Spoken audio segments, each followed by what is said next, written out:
Hey, this is Travis from Dad's Cologne Drawer. Thanks for joining me again. Today I wanted to talk to you about a cologne that I bought that I probably learned the most from of anything that I've ever had. Definitely was wrong about it on my first impressions. It's by a French perfumer. It's called Chypre Mousse, or Chypre Mousse if you're American. It means cypress moss. Chypre is a type of fragrance. I'm just gonna not make this whole video about chypres, but I'm gonna post a link to one of my favorite channels called Fragrance Time. And Mitch will give you a very informative, long form episode all about chypres and what they are. And he tests like a bunch of them and talks about them. And unfortunately, he's not a big fan of this one, but I think that if he gives it another try and lets it dry down all the way, I think he'll love it. But anyway, shout out to Mitch. Check out his channel. It's really good, and he's a super nice guy. Anyway, back to the episode. Chypre Mousse by Oriza Legrand. I was looking for something that was clean, but also earthy. I really like Encre Noire, and I wanted something that was kind of replicated that, something that was maybe a little bit more green, and maybe a little more complex or perform better.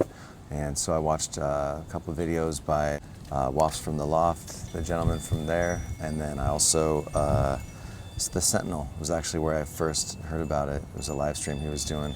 And I just thought all the notes that were in it sounded so interesting to me. Like mushroom was a note, the forest floor, like where it was like, you know, things start breaking down, almost like compost or things like that. I just thought what an odd thing to smell like.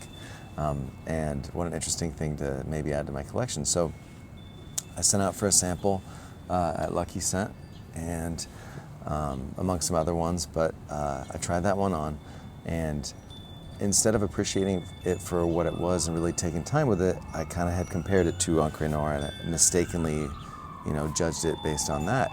And I just thought, this is not what I thought it was. Yeah!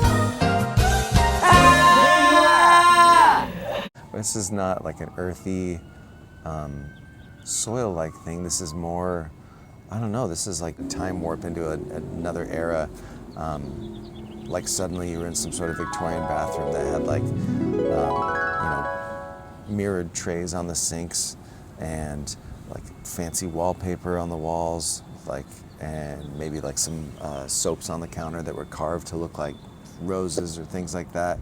It just definitely didn't feel like something that maybe I thought I could pull off or something that I would want to wear. And I thought, I don't know, this is like maybe a little powdery in the dry down. The opening for some people I think is kind of challenging. It's kind of like almost like a strong version of like mint chewing tobacco, something like that, if you've ever smelled that. It has kind of a medicinal quality. It really doesn't smell like anything that you've smelled before when you put it on. So for some people that can be kind of disorienting. I wore it a couple more times, and the more I tried it, the more I fell in love with it. And like, it made me realize that the ones that I was liking up front immediately were the ones sometimes that I became bored with the fastest. And the ones that I found kind of challenging at first and had to get to know, those were the ones that I really fell in love with, like hard.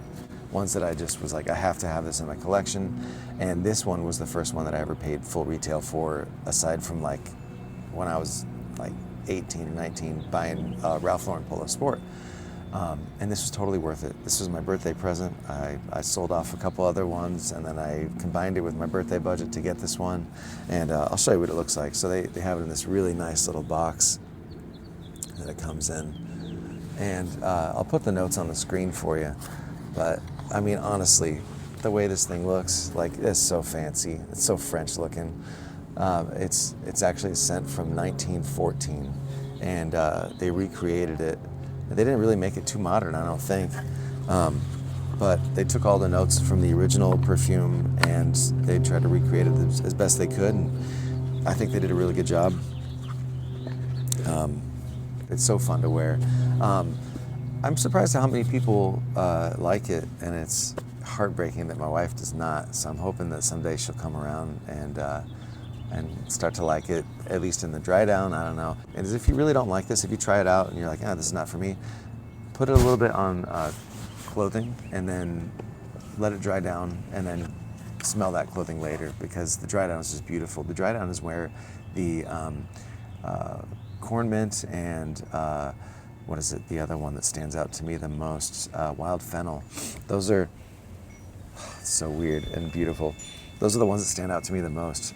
This is really well performing. This is like a straight up perfume. It's not like an eau de toilette, not an eau de cologne. This one will be with you through the day. But again, I would say it's not choking anybody out. It's not really offending anybody, I don't think. It's kind of strong. If I just do 2 sprays, do something that lasts a long time, I just go right here. If I'm wearing a short sleeve shirt, 1 spray here, where it's part cloth, part skin, and then 1 over the back of my collar, neck, shirt area. That way it's you experience skin and cloth. I don't know, if you can find it for $150, at some places you might be able to, for sure pick it up, because this is not one that's gonna run out real fast, because it's not one that you spray a bunch. But yeah, it's beautiful. There's a ton of notes. It's basically meant to replicate the new forest floor, undergrowth, the beginnings of spring, things like that. This is just not, it's not something nice to spray on like a deodorant. This is not like a freshie or anything like that. It's just, if you like scents that are unique and evocative, for sure pick this up. Because I learned my lesson on this one. I give things another chance, give them a full wearing and judge them on their own merits. Don't get hung up comparing them to other things. Because honestly, how much do you want to wear something that's similar to other things you have? I don't really. So I think that the most important thing about a perfume in your collection that you decide to keep is, does it have a distinct personality?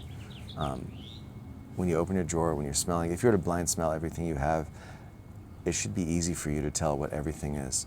There shouldn't be 2 things that smell super similar that you can't tell apart, because what's the point in that? You know how there's actors like Chris Evans and Ryan Reynolds, they're guys that could be in a bunch of different roles, leading men type roles, because they're handsome looking guys and most people like them. They're kind of hard to dislike, but honestly, do they stand out a ton? Are they super distinct? I don't know. I don't think so. I think you got to have the Willem Dafoes and the Ernest Borgnines and people in the world that are really distinct, really stand out. Certain roles are meant for them, and they might not have that handsome, perfect leading man role face, but the roles that they fill are super memorable and super beloved by people that appreciate, who they are and what makes them distinct. The kind of guy that's wearing this, I feel like this is not a younger guy.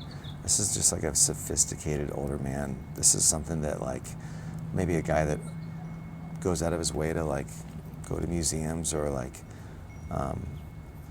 collect art, things like that, or support local artists. I don't know, something like that. Somebody who's who could name probably 5 poets off the top of his head, maybe has 5 favorites or something like that. Yeah, this is one that you'll notice throughout the day. It's a good scent for if you want to take some time to reflect or just experience a day differently. This is not something you put on to go play sports or something, or go hang out with your buddies. When you wear this scent, it's for you. And I think other people that have complex tastes in fragrances will definitely enjoy it, because it is super unique and different. And yeah, try it out. See what you think.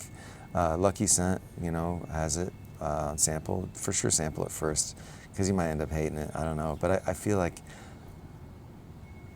if everybody loves your fragrance, it's not that interesting. And if you like the content, leave a like. And if you don't like it, I won't be mad. I'll just be disappointed. Anyway, I'm just kidding. Hope you guys have a good rest of your day. And until next time, thanks for joining me at Dad's Cologne Drawer, where it's better to smell like a dad than to smell like a Chad.